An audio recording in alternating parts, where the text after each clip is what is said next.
Hello बच्चों, let's read the question. The question says indigenous Fijian has dash as compared to Indian Fijian vote. यानी वो ये पूछ रहा है कि इंडिजिनस फिजियन के जो वोट की वैल्यू है, अगर उसे हम इंडियन फिजियन से वोट की वैल्यू से कंपेयर करें तो क्या है। तो सबसे पहले तो आप ये समझिए ये इंडिजिनस फिजियन क्या है और ये इंडियन फिजियन क्या है।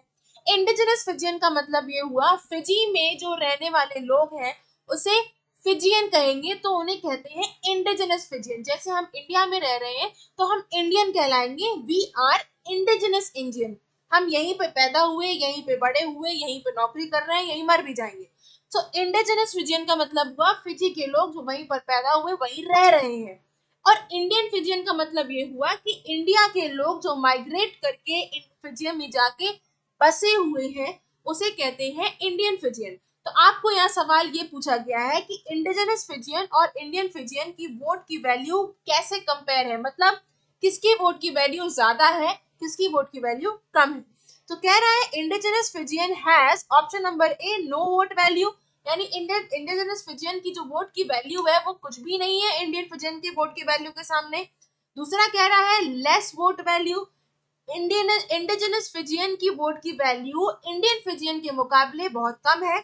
मोर वोट वैल्यू मतलब इंडिजिनस फिजियन के वोट की वैल्यू बहुत ज्यादा है इंडियन फिजियन वोट के वैल्यू से। एंड ऑप्शन नंबर डी है equal vote value. Equal vote value का मतलब जितनी इंडियन फिजियन के वोट की वैल्यू है उतनी ही इंडिजिनस फिजियन वोट की वैल्यू है।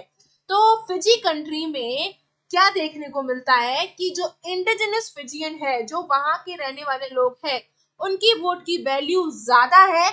आप अगर इंडियन फिजियन के साथ कंपेयर करें तो बहुत ज्यादा है। तो यहाँ पर आपका ऑप्शन नंबर सी जो है वो करेक्ट है कि Indian Fijian has more vote value as compare to Indian Fijian vote. So हमारा ऑप्शन नंबर सी जो है वो करेक्ट है। I hope you understood the question as well as the answer. Best of luck.